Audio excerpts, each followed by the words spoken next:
नमस्कार विद्यार्थी मित्रांनो, मागच्या भागामध्ये आपण काय बघितलं होतं तर आ हा दीर्घ आदेश होणारा उदाहरण जे काय ते आपण बघितलं होतं। आज आपण ई हा दीर्घ आदेश कसा होतो याचं उदाहरण जे काय ते आज आपल्याला बघायचंय। तर बघूया उदाहरण कसं आहे। पहिले आपण याचं सूत्र समजून घेऊया, कारण मी तुम्हाला सांगितलं या प्रत्येकाचे किती सूत्र तयार होतात, 4 सूत्र तयार होतात। मग याचं एक सूत्र आपण बघूया। मग सूत्र कसं आहे बघा, रस्वई अधिक रस्वई बरोबर तयार होतो दीर्घई। मी तुम्हाला सांगितलंय ही दीर्घत्व संधी आहे। आदेशयुक्त तयार होणारा वर्ण हा नेहमी काय असतो, दीर्घच असतो, म्हणून हा दीर्घई लक्षात ठेवायचा। आता याच्यामध्ये जर बघितलं तर या सूत्रानुसार आपल्याला कोणतं उदाहरण सांगता येईल। उदाहरण जर बघितलं तर शब्द बघूया आपण, मुनिच्छा शब्द आहे। कुठला शब्द आहे, मुनिच्छा।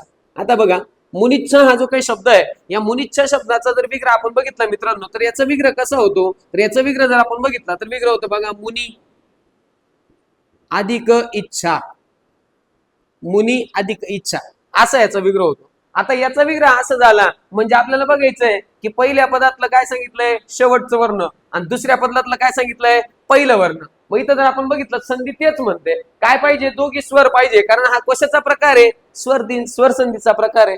याला दीर्घत्व किंवा दीर्घ आदेश नाव आहे। मग इथं जर आपण बघितलं मुनी अधिक इच्छा, मग मुनिच्छा शब्दामध्ये मुनी या शब्दातला शेवटचं वर्ण कुठला आहे, तर आपल्याला पहिली विलंटी दिसते म्हणजे कोणता येईल, रस्व येईल।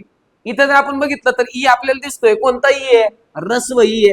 मग इथं जर आपण बघितलं तर हा रस्व ई जो काय, मग हे सूत्र काय म्हणतं बघा, रस्व ई, पण आदेशयुक्त तयार होणारा वर्ण काय पाहिजे, दीर्घ ई पाहिजे। मग इथं जर आपण बघितलं तर दीर्घ ई जो काय तो तयार होईल, लक्षात ठेवायचं।